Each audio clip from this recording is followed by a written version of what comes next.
Kicking it with D.ColeCheef. Yeah, that's me. They will be talking with General Man. Now let me ask AKA you Spooky one Ghost. question. It's my main man Spooky Ghost. All I ask is one question. And you heard the man say it already. If you didn't, I'm gonna pop it on you like this. Do we deserve reparations? Of course. We get reparations first. Before the Indians, we supposed to have reparations. The Indians come from us. Oh, we the indigenous, original people.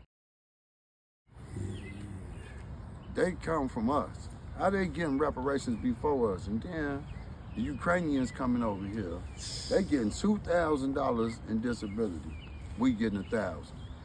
They get $600 in link. I get $118. Me, for example. How is that?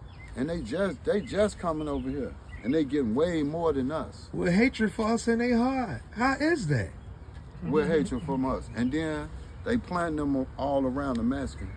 They ain't even putting them around no blacks. So they can unite against a motherfucker, man. We know what time it is, Spooky Ghost. Spooky Ghost, I'm not gonna kill up all your time, man. I just wanted to ask a brother with some common sense right quick. You don't mind, dude.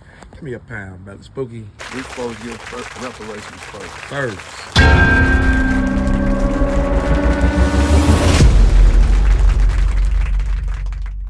Behave like it in wife. We must go report in. I agree.